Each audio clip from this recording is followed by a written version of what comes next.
Have you ever dealt with an uncomfortable or difficult situation? They can be hard to deal with, but this week I'll give you 7 tools to improve the moment and cope with hard times. Welcome back to Savvy Psychologist. I'm your host, Dr. Monica Johnson. Every week on this show, I'll help you face life's challenges with evidence-based approaches, a sympathetic ear, and zero judgment. Have you ever been in a situation that you truly disliked? And I mean truly. Your displeasure can range from mild discomfort to pure agony. Do you hate going to the dentist? Do you have a tight deadline at work? Have you recently experienced a loss? Today, we will discuss how to improve the moment. When we improve the moment, we replace immediate negative events with more positive ones. And this allows the moment to feel easier to tolerate. This skill is particularly helpful when we are feeling overwhelmed in a stressful situation that is likely to last for a little while. To help us remember the steps, we'll use the acronym I.M.P.R.O.V.E. I is for imagery. Do you have a pretty good imagination? You can put it to work by using imagery to create a situation different from reality. With imagery, you can create a safe or relaxing space for yourself when you're in a difficult moment. For instance, I have a friend who hates getting shots and has even passed out at the doctor. They use imagery to imagine themselves on a warm beach whenever the doctor pulls out the needle. They find it helpful for getting through the experience.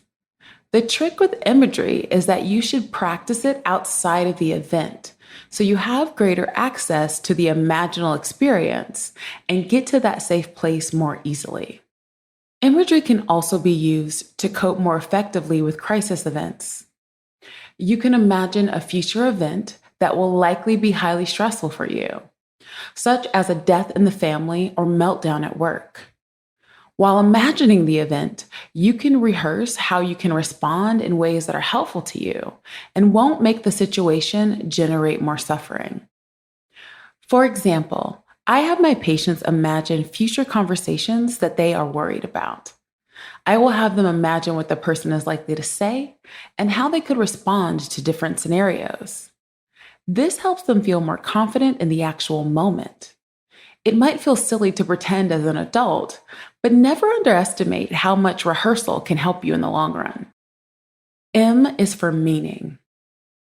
Finding or creating meaning helps many people survive tragic and horrific situations.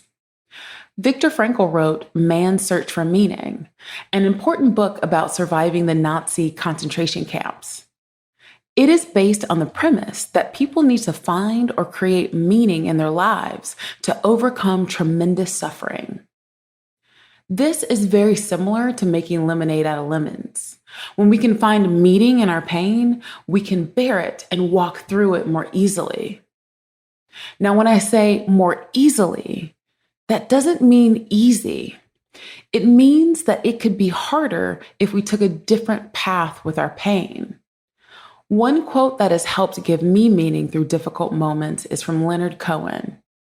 There is a crack in everything. That's how the light gets in. It reminds me that I don't have to be a superhero and that I can discover goodness and strength in my pain. Other ways to find meaning in your pain is to use that experience to have more empathy for others and to have gratitude for the things that are solid for you in life. P is for prayer. If you're religious, faithful, or spiritual, prayer can be a powerful tool when you're going through overwhelming times in your life. It can be a way to open oneself up to the present moment and look for guidance on how to cope with things that feel unbearable. It's important in this skill that we aren't doing the why me sort of prayers, or ones that involve us pleading with our God or higher power to take everything away, as this can sometimes have the opposite effect of increasing our suffering. To improve the moment, Look for prayer that allows you to work on accepting the current circumstances and seeking realistic ways to get through the moment without making it worse. The Serenity Prayer is a classic example of this. R is for relaxing actions. With relaxing actions, we look to explore a wide variety of relaxing things to do. The key here is to select activities that ordinarily have the effect of calming you down. When you are relaxed, it is easier to resist the urge to engage in problematic behaviors. Being relaxed also gives you time to explore the pros and cons of different options for getting through the moment. Engaging in relaxing actions can also help reduce the likelihood of getting overwhelmed. When I'm going through a stressful time, I will identify what I call my danger zone. The danger zone is an area in which you are starting to lose access to your normal level of functioning. You can use a 10-point scale for yourself to make it easy. For instance, I might say my danger zone is an 8 or above. So I will check in with myself, and when the number is getting too high, like a 7, I will stop and do a relaxing action to bring my number back down. O is for one thing in the moment is an aspect of mindfulness. This is where you let go of multitasking and throw yourself totally into one thing at a time. Although it can be very difficult to do, focusing on one thing in the moment can be very helpful in the middle of a crisis, as it can provide time to calm down. The secret sauce of this skill is to remember that the only pain one has to survive is just this one moment. Have you ever spent several hours or even days ruminating about future pain you might have to endure? Or spent several weeks or years of your life dwelling on past pain and suffering in the present because of it? Practicing living in the moment can reduce this type of suffering. I remember when I was learning about this aspect of mindfulness, and my teacher told me this story about a monk who lived in a rural area without easy access to medical and dental care. She said that the monk had a tooth that needed to be pulled and knew they would need to go to the work shed to get pliers and perform this extraction themselves. The work shed was along this lovely path. As the monk was walking down this path, they took in the earth under their feet, the sky, the smell in the air, and then, ouch, they pulled their tooth. And on the way back, they took in all the same stimuli while rubbing their jaw. Now, I want to be clear.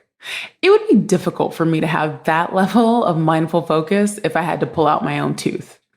But I've definitely used this skill, and so have my patients, and it's made a huge difference. V is for vacation.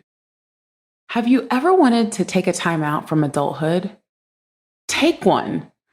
Everyone needs a vacation from adulthood once in a while. Taking a vacation from adulthood is about allowing yourself to be taken care of in the moment.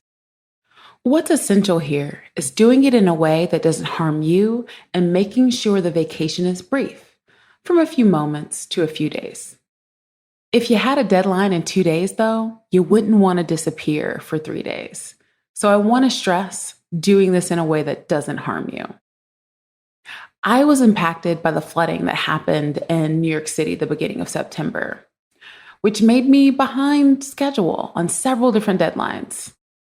It led to me working through the weekends, and as it would with anyone, that started to deplete my resources. I had a couple instances where others supported me and allowed me to delegate, and I put my pride to the side and said yes. One Saturday, I looked around and noticed that I could get away with not doing anything, and I jumped on the opportunity. It was fantastic to be in cozy clothes and not do anything. I strongly encourage it when you get the chance. And this is an example of an appropriate use of vacation. E is for encouragement. Encouragement is being a cheerleader for yourself and reframing situations. The idea is to talk to yourself in the same way that you talk to someone you care about. Or in other words, to talk to yourself the way you'd like someone else to talk to you when you are in a crisis. I'm sure many of you have black belts in putting yourself down. This is about lifting yourself up. The same way that negative self-talk can push you into a hole, with practice, positive self-talk can help you get through a hard time. The idea here is to reframe situations when you start telling yourself that things are hopeless, that the pain won't ever end, or that you don't have it in you to do what is needed. A classic encouragement is the affirmation, "This too shall pass." I try to remind myself often that I am a badass. Just like when I do intense weightlifting or push myself to run a little further or faster and my body feels broken for a few days, I know that it will grow back stronger if I take care of myself. And the same is true for my spirit. A cheerleader cheers the loudest when the team is losing. Being strong isn't about being invincible. It's about showing up for yourself. How are you going to start showing up for yourself? Let me know in the comments on Instagram at KindMindPsych, via my email at psychologist@quickanddirtytips.com, or leave a voicemail at 929-256-2191. The Savvy Psychologist is a quick and dirty tips podcast. It's audio engineered by Steve Rickyberg with script editing by Adam Cecil. Our operations and editorial manager is Michelle Margulis. Our assistant manager is Emily Miller, and our marketing and publicity assistant is Davina Tomlin. Follow Savvy Psychologist on Apple Podcasts, Spotify, or wherever you listen to podcasts.